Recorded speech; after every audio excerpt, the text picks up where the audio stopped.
오늘 말씀을 나누기 전에 우리 목사님께서 지금 라오스의 선교로 인해서 지금 라오스에 계십니다. 오늘까지 사역하시고 내일 이제 일정으로 돌아오십니다. 그래서 오늘은 제가 말씀을 나누도록 하겠습니다. 말씀을 나누겠습니다. 오늘 본문은 사도행전 3장 1절에서 10절 예수 이름의 능력, 또 다시 회복해야 될 능력이라는 제목으로 오늘 말씀을 나누고자 합니다. 저는 개인적으로 이 본문을 참 좋아합니다.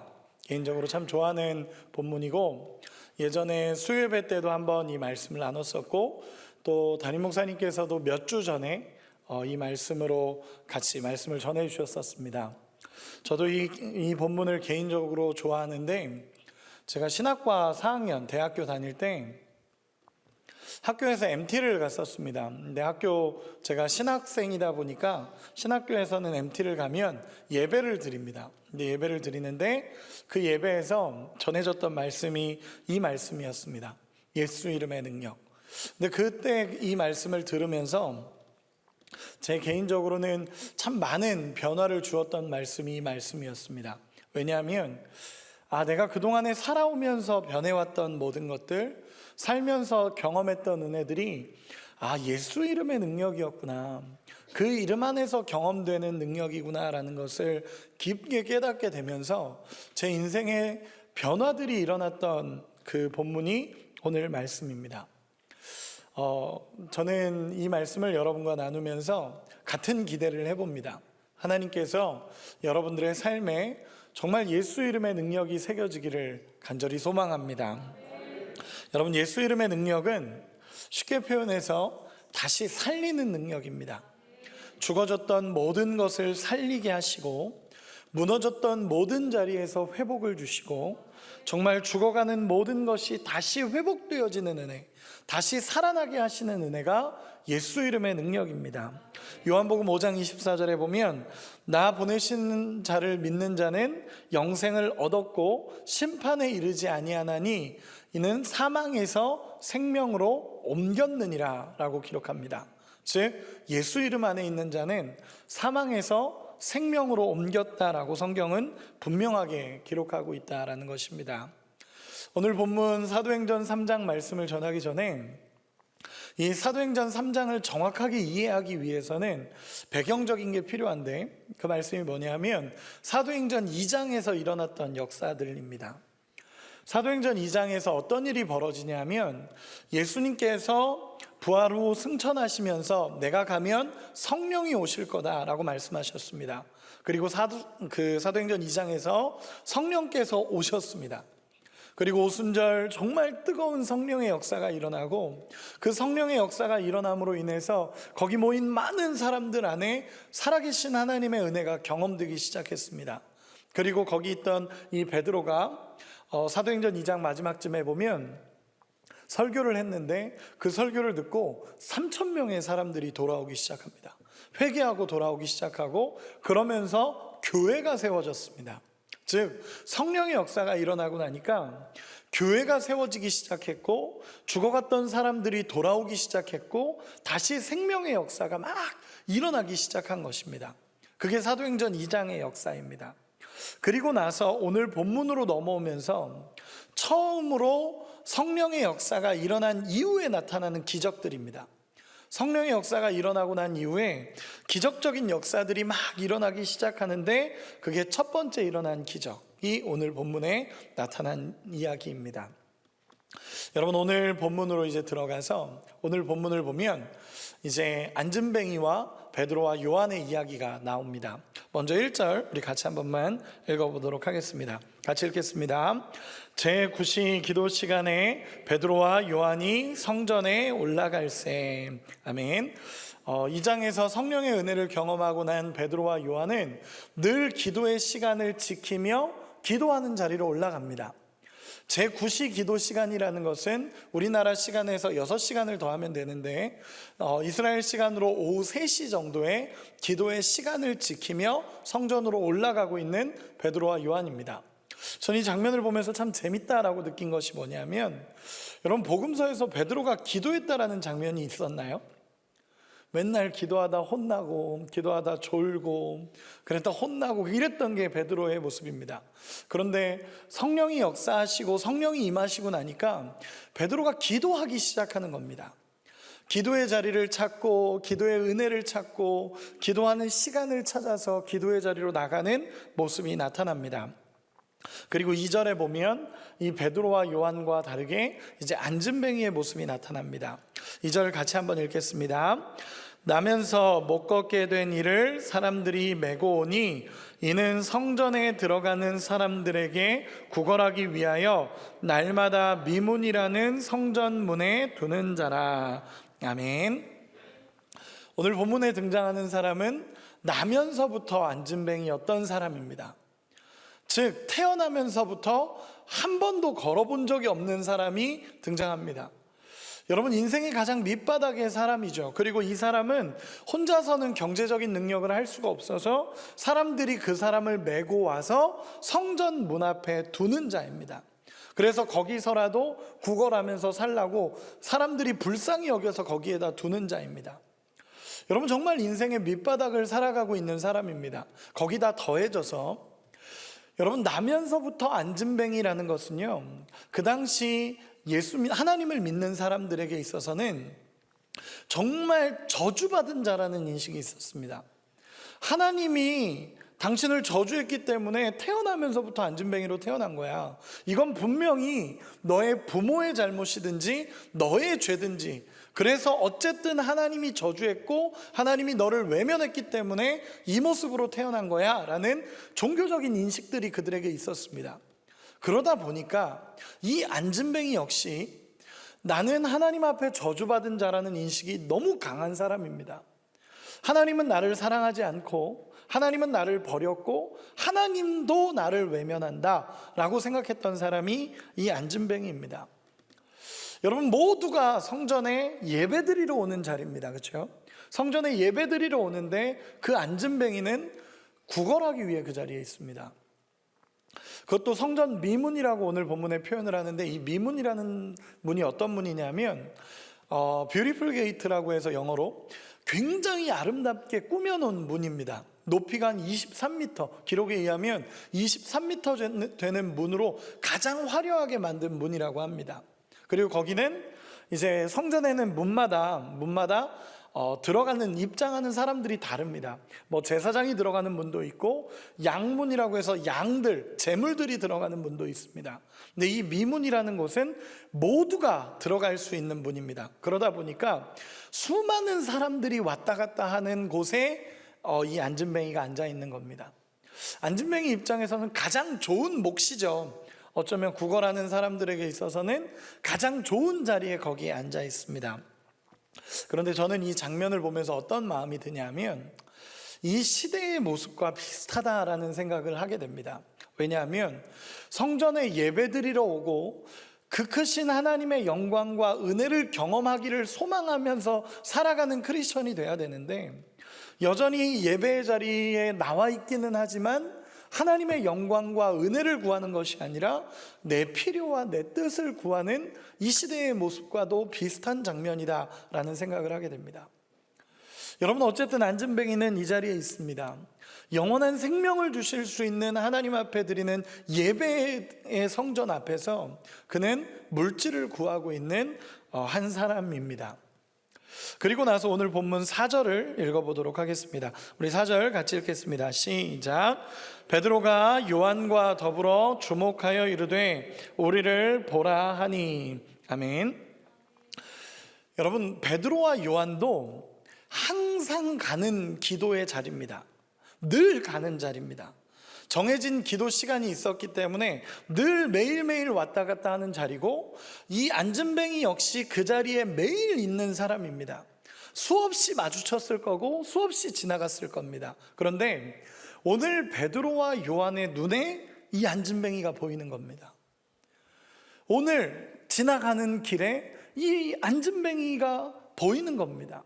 여러분, 왜 이런 일이 벌어질까요? 수없이 지나다녔고 수없이 왔다 갔다 하면서 수없이 마주쳤던 사람입니다. 그런데 이 베드로와 요한에게 성령이 임하고 나니까 보이는 게 있습니다. 성령이 임하고 나니까 정확하게 보이는 게 있는데, 그게 뭐냐 하면 눈으로 볼 수 있는 게 아니라 그 영혼이 보이는 겁니다. 그 무너진 그 마음에 내가 경험한 예수님이 경험된다면, 나를 살리신 예수 그리스도가 그 사람에게도 경험된다면 이 사람도 회복될 수 있다는 것이 보이는 겁니다. 여러분, 예수님이 그 베드로를 만나주시고, 요한복음 21장에 보면 정말 무너져 가던 그 베드로를 예수님이 찾아오십니다. 그러면서 네가 나를 사랑하느냐라고 물으시면서 이 베드로를 하나님께서, 예수께서 완벽하게 회복시켜 버리십니다. 그리고 성령에 임하고 나니까 깨달아지는 게 있는 겁니다. 내 안에 경험된 예수님이 저 사람에게 경험된다면, 내 안에 경험된 예수님의 은혜, 그 예수 이름의 능력이 저 사람에게도 경험된다면 저 사람도 살아날 수 있다가 보이는 겁니다. 여러분, 그런 은혜가 있기를 소망합니다. 우리 4절 5절 같이 한 번만 읽어보도록 하겠습니다. 4절 5절 시작. 베드로가 요한과 더불어 주목하여 이르되 우리를 보라 하니 그가 그들에게서 무엇을 얻을까 하여 바라보거늘. 아멘. 여러분, 안진뱅이는 지금 4절 5절에 보면 안진뱅이는 세상적인 시각으로 베드로와 요한을 바라봅니다. 무엇을 얻을까 하여 바라봅니다. 베드로와 요한이 우리를 보라 라고 얘기를 하니까 이 안진뱅이 입장에서는 그 자신을 부르면서 여보시오, 우리를 보십시오, 그러면은 무엇을 기대할까요? 돈을 줄 걸 기대하겠죠. 보통은 그냥 다 지나다니는데 자기 앞에 서서 우리를 보십시오 그럼 기대되는 게 있습니다. 아, 이 사람이 뭔가 큰 돈을 줄려나 보다, 이 사람이 뭔가 큰 걸 주려나 하는 기대감으로 무엇을 얻을 수 있을까 하여서 이 베드로와 요한을 봅니다. 이게 세상적인 시각입니다. 그런데 베드로와 요한은 하나님의 시각으로 그들을 봅니다. 하나님의 시각으로 보는 겁니다. 뭐냐면 예수 이름이 들어가기만 하면, 복음이 전해지기만 하면 이 사람 역시 기쁨과 평안과 감격을 회복할 수 있을 거다라는 것입니다. 안진뱅이의 시선은 어떻게 해야 잘 먹고 잘 살까, 어떤 도움을 받을 수 있을까, 어떤 물질적인 도움을 받을까라는 시선으로 봅니다. 그런데 베드로와 요한은 하나님의 역사를 통한 회복의 시선으로 보기 시작합니다. 그리고 이 두 시선이 마주쳤을 때 하나님의 시선이 세상의 시선을 바꾸기 시작합니다. 6절입니다. 우리 같이 한번 읽겠습니다. 시작. 베드로가 이르되 은과 금은 내게 없거니와 내게 있는 이것을 내게 주노니 나사렛 예수 그리스도의 이름으로 일어나 걸으라 하고. 아멘. 여러분, 베드로와 요한은 그 안진뱅이를 향해서 선포합니다. 근데 가장 먼저 선포한 게 뭐냐면 은과 금은 내게 없거니와 라고 선포합니다. 안진뱅이 입장에서 얼마나 황당하겠습니까? 아니, 나는 은과 금을 원하는데, 지금 나는 은과 금이 필요한데, 내가 지금 이게 필요해서 이거 없으면 못 사는데 은과 금을 달라고 구했는데 베드로와 요한이 선포하는 겁니다. 은과 금은 내게 없다 라고 딱 선언합니다. 그런데 나에게 있는 게 있다라는 겁니다. 은과 금은 없지만 내가 가진 게 있고, 내가 경험한 게 있고, 내가 소유한 게 있다라는 것입니다. 그게 뭐냐 하면 예수 이름의 능력입니다. 내 안에는 은과 금은 없지만, 지금 내가 소유하고 있는 은과 금으로 너를 도울 수는 없지만 내 안에는 예수 이름이 있고, 이 이름이 선포되기만 하면, 그 이름을 전하기만 하면 근본적인 문제의 해결이 일어난다는 것을 아는 겁니다. 그러니까 당당하게 외치는 겁니다. 은과 금은 없다. 그런데 내게 있는 게 있는데 그게 뭐냐? 예수 이름의 능력이다 라고 선언하는 겁니다. 여러분, 여기서 보면은, 여기 본문에 보면 예수 이름의 능력, 예수 이름으로 일어나 걸으라 라고 얘기하는 의로라는 전치사가 있는데, 이 의로라는 전치사를 그 원어로 보면 n이라는 단어입니다. 근데 이 n이라는 단어는 뭐냐면 안으로라는 단어입니다. 안으로. 얘기는 뭐냐면 우리가 예수 이름으로 그러면 뭔가 예수 이름이 그 사람을 고치는 수단인 것처럼 보여집니다. 그런데 원어를 보면 예수 이름 안에 있을 때 회복이 된다는 걸 말합니다. 예수 이름 안으로 들어가게 될 때, 그 이름의 능력 안으로 들어갈 때 온전한 회복이 일어난다는 것을 오늘 말씀은 기록하고 있습니다. 그래서 성경은 지속적으로 예수 이름 안으로, 예수님 안에서만 회복이 있을 수 있다는 것을 성경은 얘기합니다. 제가 몇 구절만 이야기하겠습니다. 고린도후서 5장 17절에 보면 누구든지 그리스도 예수 안에 있으면 새로운 피조물이라. 이전 것은 지나갔으니 보라 새 것이 되었도다. 로마서 8장 1절 2절 그러므로 그리스도 예수 안에 있는 자에게는 결코 정죄함이 없나니 이는 그리스도 예수 안에 있는 생명의 성령의 법이 죄와 사망의 법에서 너희를 해방하였습니다. 예수 안에 있는 생명의 성령의 법이 우리를 해방했다라는 것입니다. 에베소서 1장 3절 찬송하리로다 하나님 곧 우리 주 예수 그리스도의 아버지께서 그리스도 안에서 하늘에 속한 모든 신령한 복을 우리에게 주시되, 예수 안에서 누릴 수 있는 은혜와 신령한 복이 있다는 것을 성경은 얘기합니다. 여러분, 그리스도 밖에서는 절대로 누릴 수 없는 하나님의 은혜가 있습니다. 그리스도 밖에서는 누려지지 않습니다. 그리스도 밖에서는 절대로 알 수도 없고 깨달을 수도 없는 은혜가 그리스도 안에 있습니다. 오늘 본문은 이 말씀인 겁니다. 은과 금은 없다. 그런데 내게 있는 게 있는데 예수 이름의 능력, 그 이름 안에서 너희는 모든 것이 회복될 것이다 라고 외치는 것입니다. 여러분, 이 말씀이 핵심입니다. 우리가 하나님 안으로 들어가게 될 때, 예수 그리스도 안으로 들어갈 때 하나님께서 창조하신 가장 아름다운 모습으로 우리 인생이 살아갈 수 있다는 것입니다. 우리의 죽어졌던 모든 부분들이 살아나고 우리의 무너졌던 모든 부분들이 살아납니다. 경험해 보신 분들은 압니다. 예수 이름의 능력을 경험해 보시고 은혜를 누려보신 분들은 압니다. 아, 살리시는구나. 진짜 살게 하시는구나. 그 자유함이 있습니다. 그리고 나서 7절 우리 같이 한번 읽겠습니다. 시작. 오른손을 잡아 일으키니 발과 발목이 곧 힘을 얻고. 아멘. 입으로만 전한 것이 아닙니다. 여러분, 입으로 전하는 건 누구나 할 수 있습니다. 예수 이름으로 일어나 걸어라, 누구나 말할 수 있습니다. 그런데 7절에 오른손을 잡아 일으킨 건 믿음입니다. 한 번도 걸어본 적이 없는 사람, 한 번도 나아가 본 적이 없는 사람을 오른손을 붙잡고 일으킵니다. 왜? 확신이 있는 겁니다. 예수 이름이 선포되면 이 사람의 근본적인 것도 해결될 수 있다라는 게 보여지는 겁니다. 여러분, 이건 행함입니다. 여러분, 믿음은 반드시 행함을 가져갑니다. 왜냐하면요, 여러분, 믿음은 결단이 있고 행함이 나오는 겁니다. 믿는데 왜 의지하지 않습니까? 믿는데 하나님의 은혜를 믿고 그 사랑을 믿는데 왜 하나님을 의지하지 않으며 살겠습니까? 믿음은 결단과 행함을 반드시 동반합니다. 여러분 안에 믿음의 결단이 있기를 소망합니다. 약하지만 믿음의 행동이 있기를 원합니다. 그런 은혜가 우리 가운데 있기를 소망합니다. 이 일이 벌어집니다. 은과 금은 없다. 그러나 내게 있는 예수 이름의 능력이 있다. 그러면서 믿음으로 잡아 일으킵니다. 그때 어떤 일이 벌어지냐면 우리 8절 같이 한번 읽겠습니다. 시작. 뛰어서서 걸으며 그들과 함께 성전으로 들어가면서 걷기도 하고 뛰기도 하며 하나님을 찬송하니. 아멘. 여러분, 놀라운 역사가 그때 일어나기 시작합니다. 어마어마한 역사입니다. 뭐냐면 한 번도 평생 걸어본 적이 없었던 그 앉은뱅이가 일어나는 기적이 일어납니다.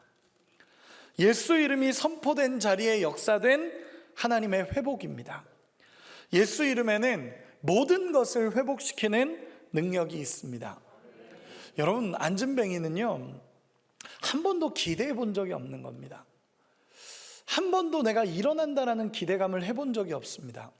그리고 그에게 있어서는 가장 아픈 부분이기도 하지만 그래도 자기는 은과 금을 구하면서 살아가면서 자기가 꿈꿀 수 있는 것들을 가지고 살았습니다. 은과 금을 구하면서 그래도 물질적인 거 하루하루 그냥 살아가지 뭐 하면서 살았던 사람입니다. 그런데 안진뱅이가 한 번도 경험하지 못한 역사, 기대해 보지도 않았던 역사, 그 초월적인 역사, 한 번도 기대하지 않았던 역사가 일어나니까 이 사람에게 터닝 포인트가 일어납니다. 우리 인생에도 마찬가지입니다. 우리 인생에도 우리가 기대하는 일들이 일어났을 때는 절대로 변화되지 않습니다. 우리가 그냥 기대하는 거, 이런 일이 일어나면 좋겠다, 그런 일이 일어났을 때는 변화가 일어나지 않습니다. 터닝 포인트가 주어지지 않습니다. 그런데 진짜 터닝 포인트는 우리가 기대하지 않았던, 우리가 상상할 수 없었던 일들이 일어날 때 우리의 인생에 변화가 생깁니다. 여러분, 진짜 예수 그리스도의 은혜를 깊게 경험하는 사람들이 어떤 사람인지 아십니까? 내가 죄인임을 아는 사람입니다. 내가 용서받지 못할 죄인이라는 걸 진짜 깨달은 사람들이 변화를 일으킵니다. 예수 이름의 능력을 진짜로 경험하는 사람들을 보면요, 내게 소망이 없구나라고 경험되는 사람, 의는 없나니 하나도 없구나, 여전히 나는 죄인이구나, 내 힘으로 아무리 노력해도 정말 그 구원에 이를 수 없구나가 경험되고 깨달아진 사람에게 예수 이름이 전해질 때 소망이 되는 겁니다. 변화가 일어나는 겁니다. 제 인생에도 그런 일들이 참 많았습니다. 예전에는 예수 이름의 능력이라는 그것을 잘 몰랐습니다. 어릴 때 신앙생활 할 때는 저는 이제 예수님의 십자가가 어린 시절에는 조금 부담스러웠습니다. 왜냐하면 내가 예를 들어서 조금의 죄를 짓고 내가 조금의 죄를 지었으면 보통은 제가 그 죄값을 담당합니다. 그렇지 않나요? 제가 부모님 말을 잘 안 들은 죄를 지었다고 한다면 부모님 앞에 혼이 남으로 매를 맞음으로 제 죄값은 어느 정도 감당을 합니다. 근데 나를 위해 죽으셨다라는 겁니다. 좀 부담스럽죠. 예수님, 난 그 정도는, 제가 그 정도로 죄를 짓진 않습니다. 이런 느낌이었습니다. 어린 시절에 어머니한테 뭐 잘못하고 거짓말하고 그래서 엄청 혼나기도 하고 그러면서 오히려 저는 죄값을 과하게 치렀습니다. 어머니가 거슬러 줘야 될 정도로 저는 과하게 치렀었습니다. 근데 제가 진짜 깨달았던 게 뭐냐면 앞에서 얘기한 것처럼 내 인생에 소망이 없구나라는 거였습니다. 내가 죄인이구나. 내가 아무리 착하게 살아도, 아무리 선하게 살아도 내가 지었던 그 모든 죄에서 나는 구원받을 수 없구나 라는 게 깨달아지니까 엎드려지더라고요. 하나님 앞에 엎드려지더라고요. 안 되는구나. 내가 진짜 잘 살려고 했는데 안 되는구나. 그때 깨달은 것이 십자가밖에 방법이 없으셨구나. 그거 외에는 나를 살리실 수 있는 방법이 없으셨구나. 그게 깨달아지니까 제 인생에 변화가 왔습니다. 감사합니다. 은혜에 감사합니다. 그런 변화입니다.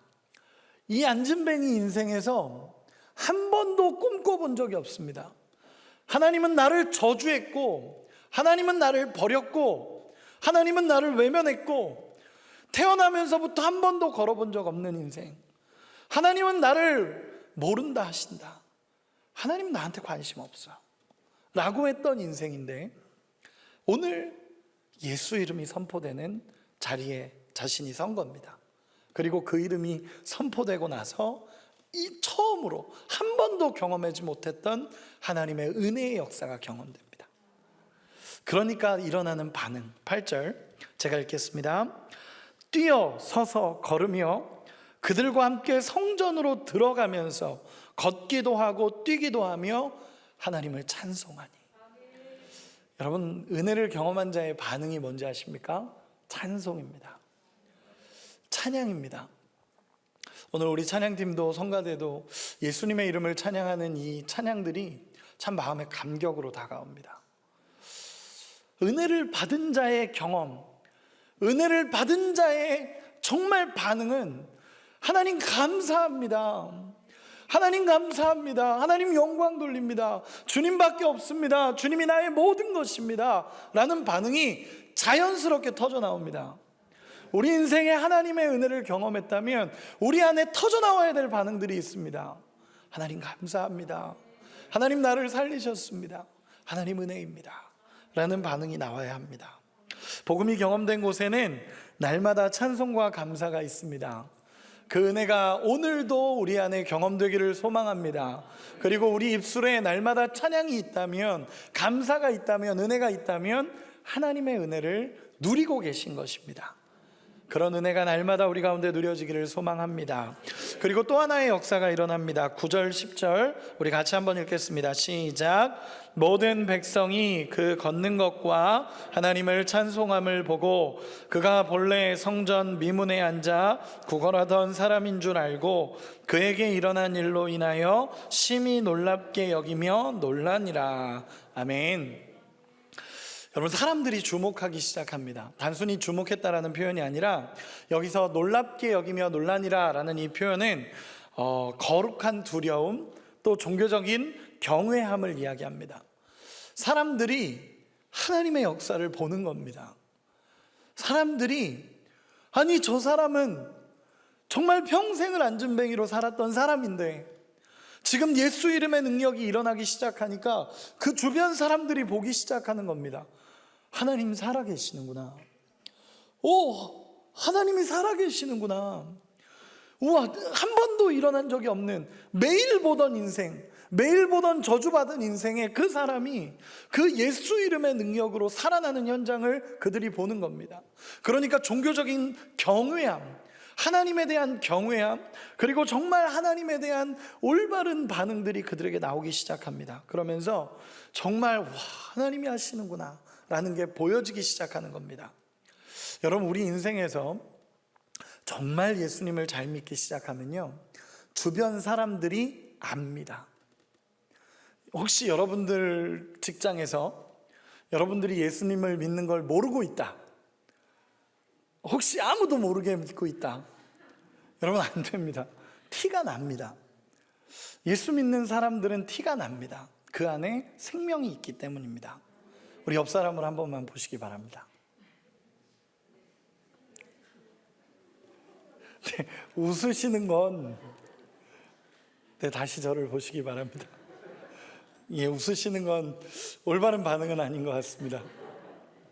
예수 이름 안에 생명이 있습니다. 그리고 그 예수 이름을 경험한 자들은 회복이 있고 정말 영향력이 있기 시작합니다. 여러분, 우리의 인생에 예수님을 믿고 살아가는 은혜가 우리 가운데 가득 넘치기를 원합니다. 오늘 말씀은요, 단순히 안진뱅이가 살아났습니다, 안진뱅이가 일어났습니다 라는 말씀이 아닙니다. 앞에서 얘기한 것처럼 사도행전 2장에서 성령의 역사가 일어났고 교회가 세워졌습니다. 그리고 나서 사도행전 3장 1절부터 하나님의 역사들, 기적의 역사들이 일어납니다. 이 얘기는 뭐냐면 성령이 임하시고 나서 예수님이 그토록 말씀하셨던 하나님의 통치, 하나님 나라가 이루어져 가기 시작하는 겁니다. 단순히 안진뱅이가 일어났다가 아니라 이제 성령의 역사로 말미암아 하나님의 통치가 시작됐고 예수 이름 안에 있는 자들에게 무너졌던 마음이, 무너졌던 생각이, 무너졌던 죄의 자리가 다시 회복되어지며 다시 하나님의 통치 안으로, 하나님 나라로 회복되어질 수 있다는 것을 선언한 사건이 오늘 본문입니다. 그렇기 때문에 여기 계신 모두에게도 마찬가지입니다. 우리도 예수 안으로 들어갈 때, 그분의 이름 안으로 들어갈 때 회복을 경험할 수 있습니다. 다시 살아나게 하시는 하나님의 은혜를 경험할 수 있습니다. 그 은혜를 누릴 수 있습니다. 그게 가장 큰 축복입니다. 우리 목사님께서, 우리 담임 목사님께서 늘 얘기하시죠. 우리는 하나님의 복을 이미 받았다고, 하나님의 복을 누리며 산다고. 맞습니다. 여러분 이미 받으셨습니다. 하나님이 우리와 함께 하신다는 것, 하나님의 통치가 내 안에 일어났다는 것, 이미 누리는 하나님의 복입니다. 제가 그 어린 시절에 저희 부모님께서 목회를 하셨습니다. 그 목회하시던 옆에 있는 교회입니다. 멀지 않은 곳에 한 10분 정도 걸리는 거리에 동광교회라는 굉장히 큰 교회가 있습니다. 근데 그 동광교회 이제 지금은 은퇴하신 목사님의 이야기입니다. 그 목사님께서 청년 시절에 이제 저 은퇴하신 목사님이니까 연세가 많으시겠죠.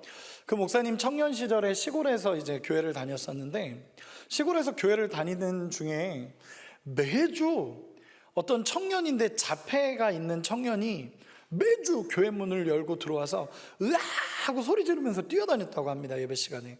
그러니까 이 목사님이 청년 시절이니까 아니 쟤는 왜 저래 그러면서 맨날 끌고 나갔다고 합니다. 맨날 끌고 나가고 어떤 때는 빗자루로 때리고 그러면서 다 쫓아냈다고 합니다. 그러면서 이렇게 예배를 드리고 그렇게 신앙생활을 했었는데, 그리고 이 목사님이 이제 크고 점점 더 성장하면서 목회자가 됐습니다. 이제 목사가 되고 나서 자녀를 낳게 됐는데 남자아이를, 첫째가 남자아이였습니다.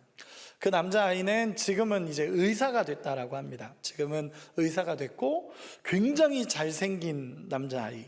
그래서 진짜 모델 뺨치는 이 아이가 태어나서 너무 아름답게 이렇게 키웠다고 합니다.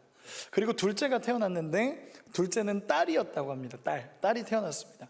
근데 이 목사님 말로는 미스 코리아 뺨치는 정말 너무너무 예쁜 딸이 태어났다고 그렇게 얘기하면서 너무 아름다운 딸이 태어나서 와, 이 딸 없으면 못 살겠다 그러면서 이 딸을 금이야 오기야 이렇게 키웠다고 합니다. 근데 키우고 있는데 몇 년 정도 이렇게 지나고 나니까 이 딸의 증세가 좀 이상한 것처럼 느껴졌다는 겁니다.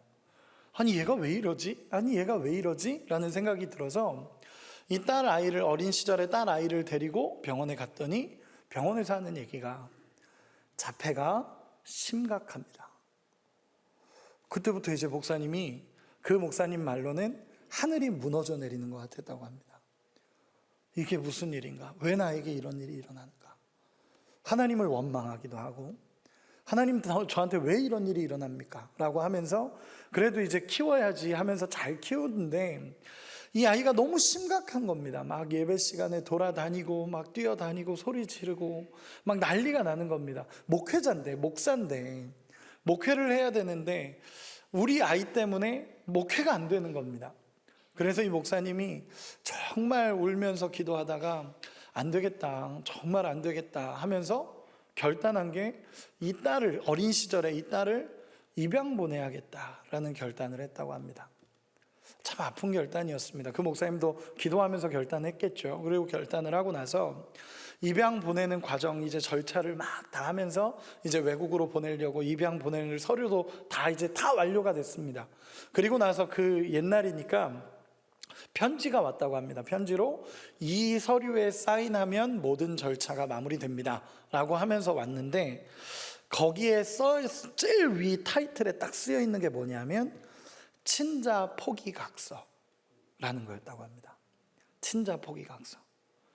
그 서류를 딱 이제 이 사인만 하면 끝납니다. 이제 사인만 하면 앞으로는 괜찮을 거고 이제는 이 딸을 보내면 이제 목회는 괜찮을 것 같았답니다. 근데 친자 포기각서라는 이 단어를 보자마자 내가 무슨 짓을 하고 있는 거지? 지금 내가 무슨 짓을 하는 거지? 하면서 마음이 무너지기 시작했다고 합니다.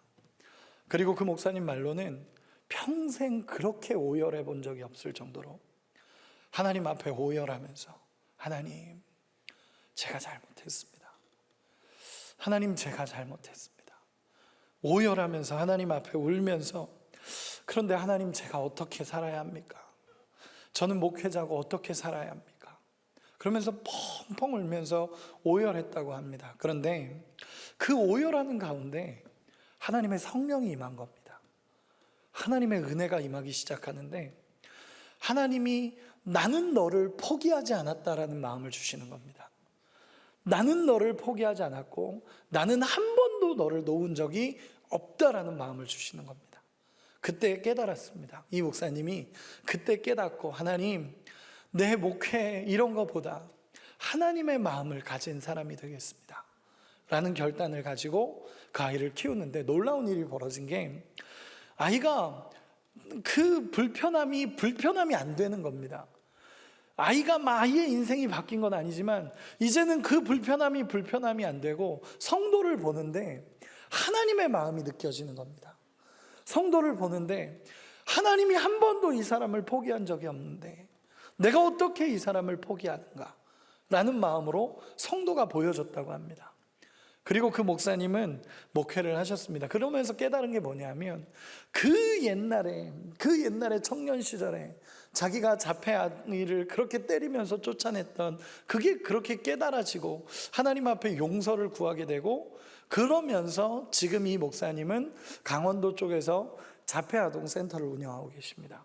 그리고 그 아이들을 키우며 세워가시는, 이제 은퇴하시고 세워가는 역할을 하고 있다라고 합니다. 근데 그 목사님이 마지막에 이렇게 말씀하셨습니다. 어떻게 말씀하셨냐면, 아무리 무거운 인생의 짐도 성령 받으니까 내 인생의 날개가 되더라. 여러분, 우리의 무거운 짐이 있습니다. 우리가 살아가면서 얼마나 무거운 짐들이 많겠습니까? 우리가 살아가면서 얼마나 그 밑바닥에서 인생을 살겠습니까? 그런데 건져내실 수 있는 분이 있다라는 것을 성경은 분명하게 얘기합니다. 소망이 있다라는 겁니다. 다시 살아날 수 있다라는 것을 성경은 분명하게 얘기합니다. 그게 뭐냐? 예수 이름의 능력입니다. 그 이름 안으로 들어가면, 예수 이름 안으로 들어가기 시작하면 회복되기 시작한다라는 것을 성경은 분명하게 얘기합니다. 여러분, 이 땅을 살아가면서 다 그냥 세상적으로 사는 거 아닙니다. 다 세상적으로 뭐 다 인생 이런 거지 뭐, 아닙니다. 하나님 안에서 살아가는 사람들이 있습니다. 다 그렇게 사는 거 아니고요, 하나님의 은혜를 오늘도 누리면서 하나님이 주시는 기쁨과 감격으로 살아가는 사람들이 있습니다. 여러분, 그런 은혜가 우리 가운데 누려지기를 소망합니다. 말씀의 결론을 맺겠습니다. 이 땅을 살아가면서 예수 이름의 은혜로 살아갈 수 있는 은혜가 있기를 소망합니다. 하나님께서 예수 이름의 능력이 안진뱅이를 일으키고 죽어가던 모든 것을 살리는 것을 성경은 보여줬습니다. 그리고 그 역사는 오늘도 우리의 죽어진 모든 부분을 살려내고 우리의 무너졌던 모든 것을 회복시키며 하나님이 창조하셨던 그 가장 아름다운 모습대로 가장 기쁨으로 살아갈 수 있는 은혜를 주십니다. 오늘도 혹시 소망 없이 살아가는 자들, 혹 우리 마음이 무너진 자들, 아픔과 괴로움 속에 살아가시는 분들이 계십니까? 이 시간에 결단하고 하나님 앞에 서기를 소망합니다. 그분이 일으키실 것입니다. 그 은혜가 있기를 예수님의 이름으로 축원합니다.